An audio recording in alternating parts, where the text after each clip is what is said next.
صوفی صاحب ہیں، وہ کہتے ہیں کہ میں اپنی دکان کے سامنے، حلوائی کی دکان کے سامنے بیٹھا تھا، تاج بابا گزر رہے تھے، یکا گاڑی اس دن آئی تھی، بیل گاڑی، گھوڑا گاڑی، اس سے جا رہے تھے تو اچانک گاڑی کو بابا نے روک دیا اور کہا صوفی صاحب آؤ ہمارے ساتھ، ہم تم کو دوسری مٹھائی کھلاتے ہیں۔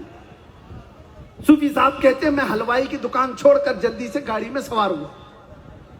یہ عصر کے بعد کا وقت ہے، اور سننا توجہ سے، میں کہانیاں نہیں سناؤں گا، میں وہ سناؤں گا جس سے عظمت رسول کا اظہار، ناموس رسالت کسے کہتے ہیں۔ صوفی صاحب کہتے ہیں میں یکا گاڑی میں بیٹھ گیا اور تاج بابا گاڑی کو جو ہانکنے والا تھا اس سے کہتے ہیں ہانک اور تیزی سے چلا۔ عصر کے بعد کا وقت ہے، صوفی صاحب کہتے ہیں اچانک ہم ایک محلے میں آئے، میں تو ناگپور کا پیدا ہوا، ناگپور میں میری جوانی گزری، جس محلے میں آیا وہ محلہ ناگپور کا ہے ہی نہیں، یہ گاڑی اچانک کہاں آ گئی؟ تو دیکھا تاج بابا ایک جگہ رکے گاڑی میں اور مٹھائی کی دکانیں تھی، گورے چھٹے لوگ، اونچے چوڑے لوگ وہاں پر موجود ہیں، تاج بابا ان سے بات کر رہے ہیں۔ صوفی صاحب کہتے ہیں مجھے بات بھی نہیں سمجھ میں آ رہی، وہ پشتو زبان میں بات کر رہے ہیں۔ پشتو زبان افغانستان کی کندھار کی زبان ہے۔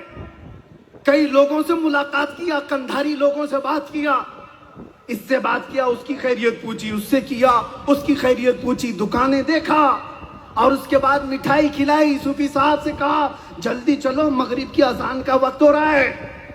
کندھار کے لوگوں سے ملاقات، اور واپس جب وہ یکا گاڑی پہنچی تو صوفی صاحب کہتے ہیں میں تاج باغ میں تھا، مغرب کی اذان ہو رہی تھی، تاج آباد شریف میں تھا، مغرب کی اذان ہو رہی تھی۔ میں نے لوگوں سے پوچھا کہ فلاں فلاں علاقہ کہاں ہوتا ہے، ایسے ایسے لوگ کہاں ہوتے ہیں؟ لوگ کہتے ہیں یہ تو افغانستان کے کندھار کی بات ہے، جہاں تم عصر سے مغرب کے بیچ میں جا کر کے بھی آ گئے۔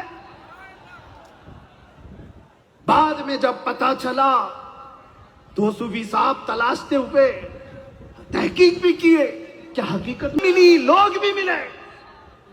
کہا ایسا کیسے ہو سکتا ہے کہ میں ناگپور میں عصر سے لے کر مغرب کے بیچ میں اور نکلوں اور کندھار جا کر کے واپس آ جاؤں؟